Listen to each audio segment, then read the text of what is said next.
Manatiling gising. Let's play a game. Dolphins, guinea pigs, and penguins. Ano ang pagkakapareho ng mga to? Sirit?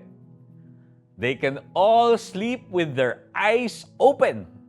Ang isang parte ng hemisphere ng kanilang utak ay tulog at ang isa naman ay gising. This allows them to stay alert from their predators. And just like them, we are also prey. And we have a predator, si Satan.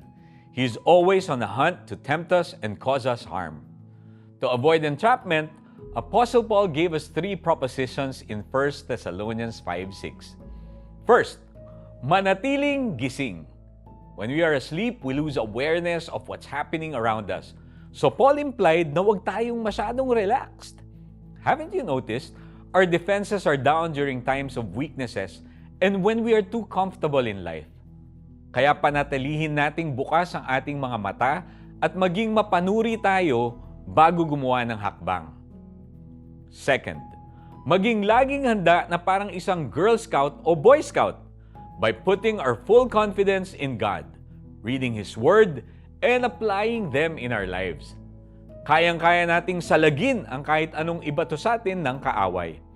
Paul added in verse 8, "Put on the breastplate of faith and love, and as a helmet, the hope of salvation."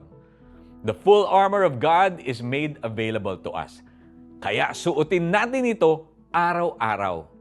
And lastly, maging malinaw ang isip. Being overly invested in something hampers sound judgment. Kahit anong sobra ay nakakasama. What is clouding your judgment right now? Baka may kailangan ka ng bawasan o tanggalin sa buhay mo para ma-improve ang iyong decision making. This advice from the Apostle Paul empowers us to be vigilant instead of fearful of the enemy. May laban tayo dahil nasa panig natin ang Diyos. Let's pray. My God and Savior Jesus Christ, please give me eyes to see beyond what is seen.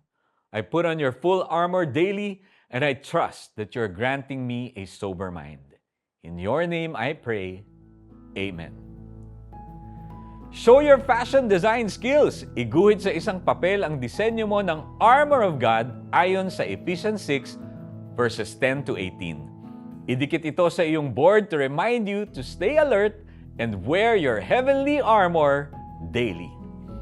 Kaya nga, kailangang tayo'y manatiling gising, laging handa at malinaw ang isip at di tulad ng iba.